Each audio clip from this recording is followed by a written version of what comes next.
কেন্দ্রীয় শহীদ মিনার ৫২ ভাষা আন্দোলনের গৌরবোজ্জ্বল ধারক স্মৃতিসৌধ। এটি বাংলাদেশের রাজধানী ঢাকার কেন্দ্রস্থলে ঢাকা মেডিকেল কলেজের বহিঃপ্রাঙ্গণে অবস্থিত।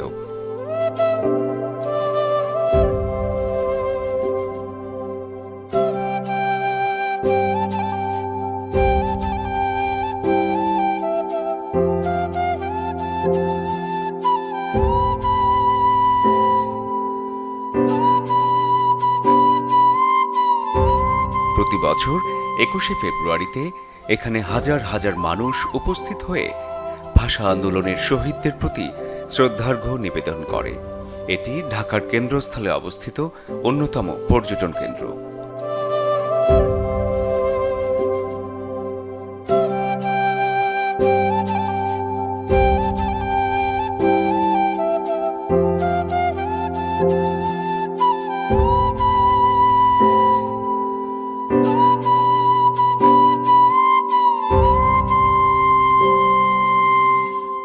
প্রথম শহীদ মিনার নির্মাণ হয়েছিল অতি দ্রুত এবং নিতান্তই অপরিকল্পিতভাবে। ঢাকা মেডিকেল কলেজের ছাত্ররা ১৯৫২ সালের ২৩শে ফেব্রুয়ারি বিকেলে স্মৃতিস্তম্ভ নির্মাণ শুরু করে রাত্রির মধ্যে তা সম্পন্ন করে।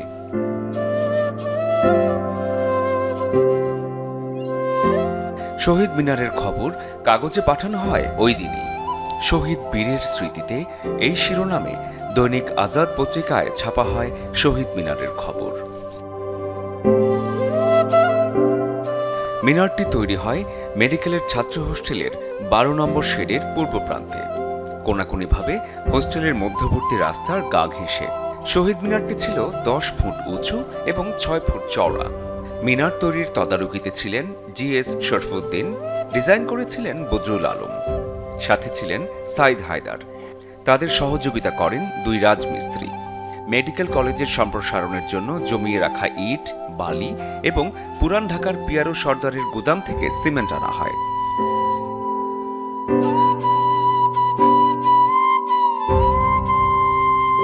ভোর হবার পর একটি কাপড় দিয়ে ঢেকে দেয়া হয় মিনারটি।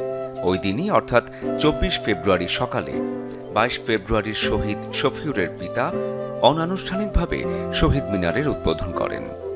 ২৬ ফেব্রুয়ারি সকালে ১০টার দিকে শহীদ মিনার উদ্বোধন করেন আজাদ সম্পাদক আবুল কালাম শামসুদ্দিন।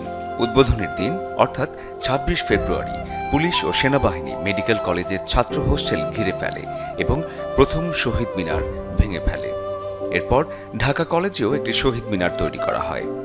এটিও একসময় সরকারের নির্দেশে ভেঙে ফেলা হয়।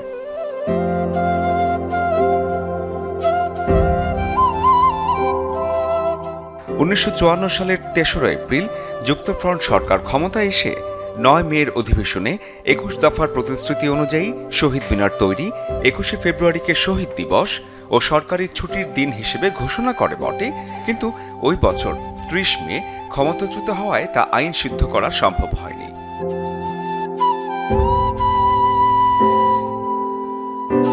১৯৫৬ সালে আবু হোসেন সরকারের মুখ্যমন্ত্রিত্বের আমলে কেন্দ্রীয় শহীদ মিনারের বর্তমান স্থান নির্বাচন এবং ভিত্তিপ্রস্তর স্থাপিত হয়। তৎকালীন পূর্তের দায়িত্বে থাকা জনাব আব্দুস সালাম খান মেডিকেল কলেজ হোস্টেল প্রাঙ্গণে শহীদ মিনারের ভিত্তিপ্রস্তর স্থাপনের জন্য চূড়ান্তভাবে একটি জায়গা নির্বাচন করেন।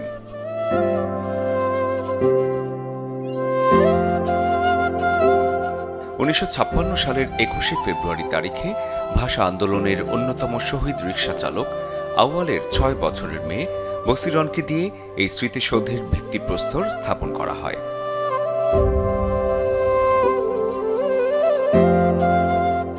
বাংলাদেশের বিখ্যাত চিত্রশিল্পী হামিদুর রহমান মহান ভাষা আন্দোলনের স্মৃতি বিজড়িত শহীদ মিনারের স্থপতি হিসেবে চিহ্নিত হয়ে আছেন।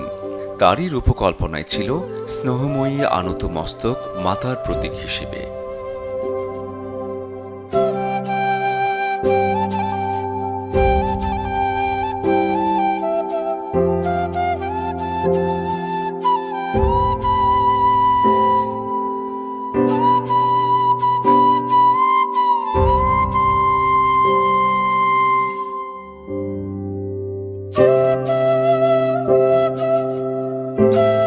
মধ্যস্থলে সুউচ্চ কাঠামো এবং দুই পাশে সন্তানের প্রতীক স্বরূপ দুটি করে কাঠামো, সামনে বাঁধানো চত্বর, পেছনে দেয়াল চিত্র। সম্মুখ চত্বরে ভাস্কর নভেরার দুটি মুরাল স্থাপনের পরিকল্পনাও ছিল। এছাড়া ছিল বেদনাঘন শহীদ দিবসের প্রতীক হিসেবে একটি ফোয়ারা স্থাপনের পরিকল্পনা। এই পরিকল্পনা মাফিক ১৯৫৭ সালের নভেম্বরে কেন্দ্রীয় শহীদ মিনারের নির্মাণ কাজ শুরু হয়। এই নকশায় ঢাকা মেডিকেল কলেজ হোস্টেলের সম্মুখভাগের বিস্তৃত এলাকা এর অন্তর্ভুক্ত ছিল। পরবর্তীকালে দ্রুত কাজ সমাপ্তির উদ্দেশ্যে মূল নকশার সরলীকরণ করা হয়।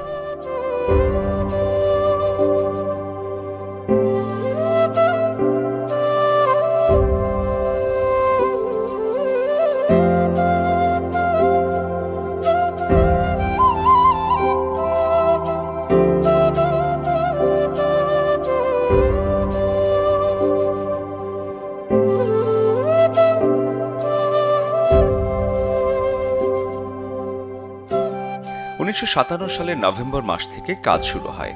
হামিদুর রহমানের সহকর্মী হিসেবে ছিলেন ভাস্কর নভেরা আহমেদ। এ সময় মিনারের ভিত, মঞ্চ এবং কয়েকটি স্তম্ভ তৈরির কাজ শেষ হয়। সেই সঙ্গে রেলিং, পায়ের ছাপ, মুরালের কিছু কাজ এবং নভেরা আহমেদের ৩টি ভাস্কর্যের কাজ সম্পূর্ণ হয়।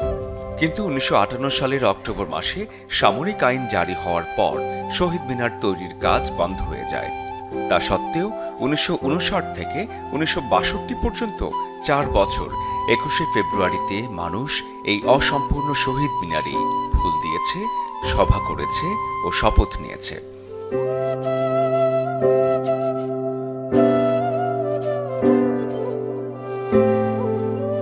১৯৬২ সালে পূর্ব পাকিস্তানের গভর্নর আজম খানের নির্দেশে ঢাকা বিশ্ববিদ্যালয়ের উপাচার্যের নেতৃত্বে গঠিত কমিটির পরামর্শ অনুযায়ী মূল নকশা বহুলাংশে পরিবর্তন করে এবং পরিকল্পিত স্থাপত্যের বিস্তর অঙ্গহানি ঘটিয়ে একটি নকশা দাঁড় করানো হয়।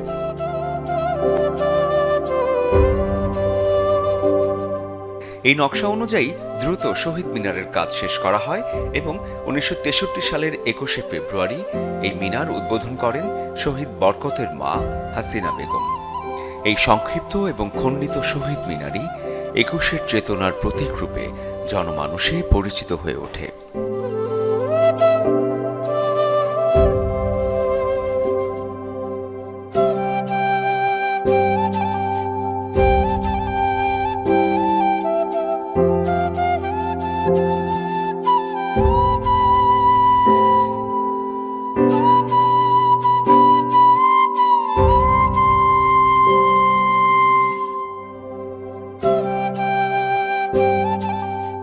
একাত্তর সালের স্বাধীনতা যুদ্ধে পাক বাহিনী মিনারটি আবারও ভেঙে দেয় এবং সেখানে মসজিদ কথাটি লিখে রাখে, কিন্তু এদেশের মানুষ তা গ্রহণ করেনি।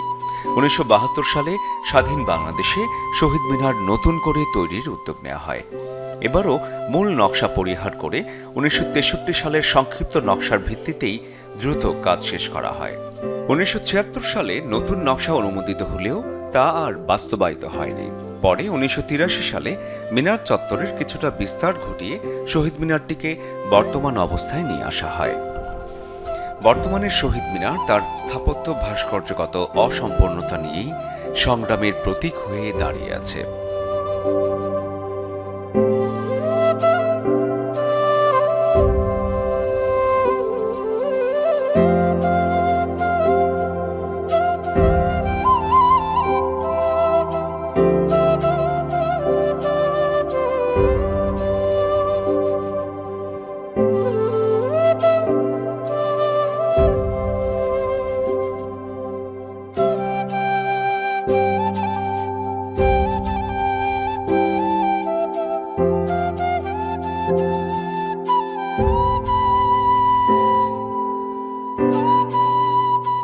স্বাধীনতার পর থেকেই প্রবাসীদের উদ্যোগে বিদেশের মাটিতে শহীদ মিনার নির্মাণ শুরু হয়।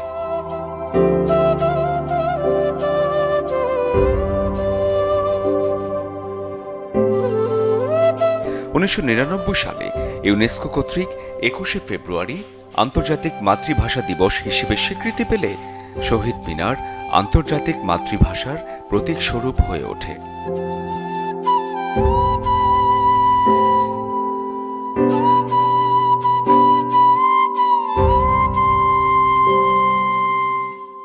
কেন্দ্রীয় শহীদ মিনারের রক্ষণাবেক্ষণের দায়িত্ব ঢাকা বিশ্ববিদ্যালয়ের ওপর ন্যস্ত। যদিও বাংলাদেশ সরকারের সংস্কৃতি মন্ত্রণালয় এই শহীদ মিনারে 21শে ফেব্রুয়ারির শ্রদ্ধার্ঘ্য অনুষ্ঠানের জন্য অনুদান প্রদান করে থাকে, তবে এর সার্বিক দেখভাল ও ব্যবস্থাপনার দায়িত্ব পালন করে ঢাকা বিশ্ববিদ্যালয় কর্তৃপক্ষ।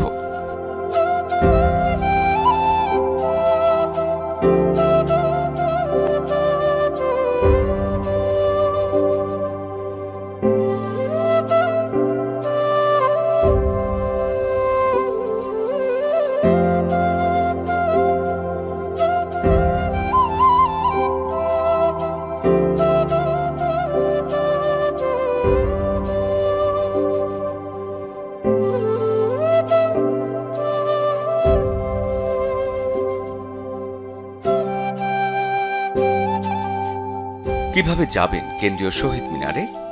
ঢাকা শহরের যে কোনো এলাকা থেকে বাস, ট্যাক্সি, সিএনজি বাহনে চেপে শাহবাগ, পল্টন, নীলক্ষেত এলাকায় নেমে ঢাকা বিশ্ববিদ্যালয় প্রাঙ্গণে পৌঁছতে হবে।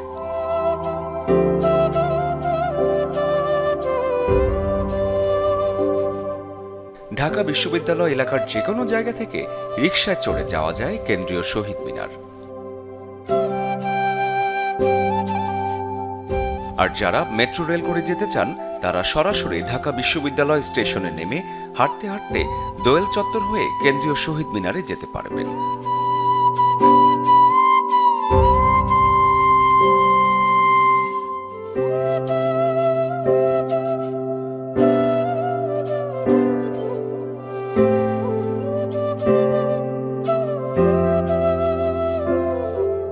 কেন্দ্রীয় শহীদ মিনার বাংলার স্বাধীনতার প্রথম সোপানের চিহ্ন হিসেবে